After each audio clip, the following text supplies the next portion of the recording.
So, a new Hyrule Warriors game was announced, Age of Imprisonment. And it is in many ways to Tears of the Kingdom as Age of Calamity was to Breath of the Wild. A story set in the past around the era that the memories we find in the mainline game take place in. I personally don't have the strongest opinions about Hyrule Warriors. To use food as an analogy here, most mainline Zelda games are sort of like wonderfully curated multi-course meals. You'll always get great food with a lot of depth and care put into it. The Wild era games are a bit like going to a buffet, where you can go and pile up your plate with a ton of stuff of your choosing, and the Hyrule Warriors games are sort of like an enormous bucket of popcorn. There's a lot of the same thing, and it's not exactly gourmet, but you know what, sometimes I just want a little snack, and there's nothing wrong with that. I think they're fun games, but not the sort that I replay over and over like a mainline Zelda game would be. Though I do think that they've made really good strides in making the gameplay more interesting and less repetitive with each entry. Hyrule Warriors 1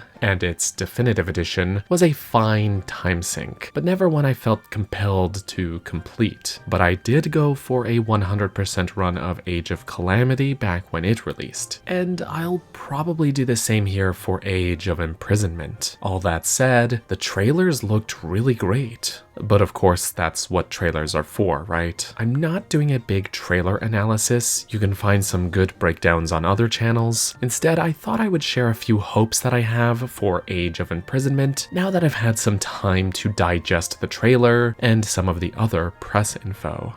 So, number 1, please don't bait and switch the story again. I'm starting with this point because I feel like it's the most likely. It's almost already confirmed. Nintendo has gone out of their way in official press releases to state outright that this game is canon. I guess my trepidation here is that I feel a little burned after Age of Calamity. I enjoyed that game for what it was, but it was advertised as being set 100 years before Breath of the Wild, and that's not really the case. It's instead set in an alternate timeline from the calamity of 100 years before Breath of the Wild, with a lot of time travel shenanigans thrown in. This has caused fans to argue about whether it counts as canon or not, but the truth is that because it's an alternate timeline, its canonicity doesn't actually matter. For Age of Imprisonment, they've changed a lot of the verbiage used to describe the story, which could mean that it's just a different PR person writing the press release, or it could mean that the concerns we have about the story won't even be an issue here. I don't think it's too controversial of me to say that I hope the story for a new game is good, right? Anyways, regardless of how you felt about the story of Tears of the Kingdom, I think that Age of Imprisonment has a great opportunity here to add a lot of supplementary context and story details. Like, do Rauru and Sonia have a child? They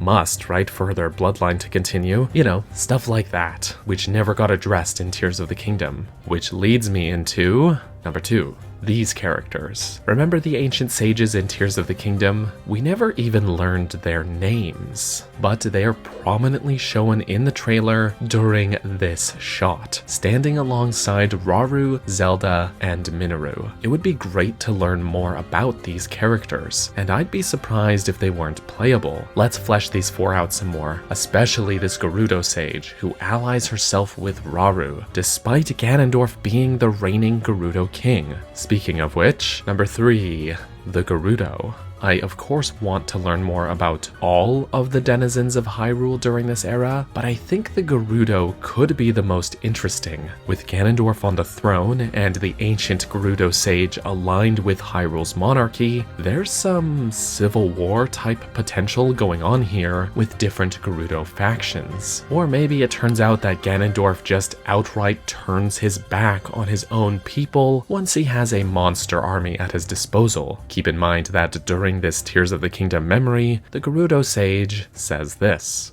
We just received word that the last free village in the Gerudo Desert has fallen. At this rate, the Demon King's army will overwhelm us.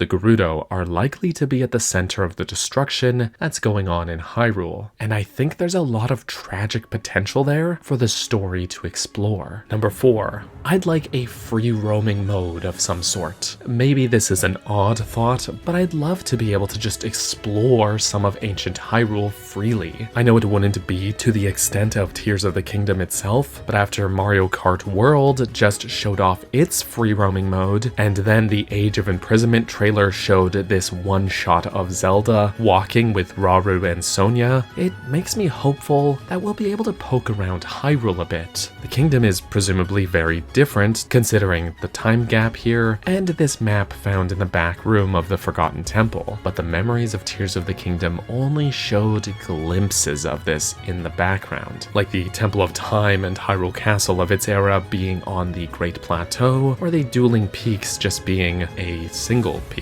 One thing I found very fun in Age of Calamity was comparing the landscapes of that game to their Breath of the Wild counterparts, and though sometimes areas were scaled down a bit, they were often pretty consistent. But if I could just explore a bit without the pressure of battle, that would be very cool. But they may opt to have Hyrule Castle and potentially the Garden of Time around it act as some sort of hub area, essentially like a giant interactive menu a la Princess Peach's Castle in Mario 64. I'd be good with that too, though instead of jumping into paintings, just imagine Zelda and Rauru and company huddled around a table in a war room and the physical map on the table being a level selector or something akin to that. And number 5, perhaps my most controversial take, is that I hope they don't include Link in this game, at least not in the main story. Look, I love my boy over here, but if we're taking Nintendo at their word and this game is canon, then there's no way it would make sense for him to be here. It feels like this ought to be Zelda's game. Link gets to be the hero in the present day of Tears of the Kingdom already, so I really feel that this is Zelda's time to shine, and for the game to explore her character some more. Please don't overshadow this cast by throwing Link into the mix. I think he should be talked about, like we see Zelda doing during this one memory in Tears of the Kingdom, and Zelda should be actively planning how to aid him from the past, but he shouldn't actually show up.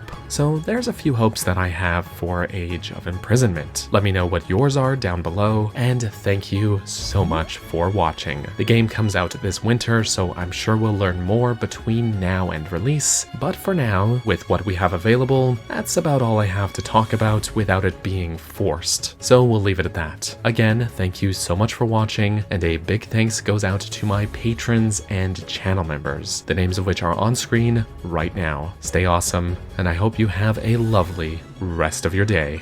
Bye-bye.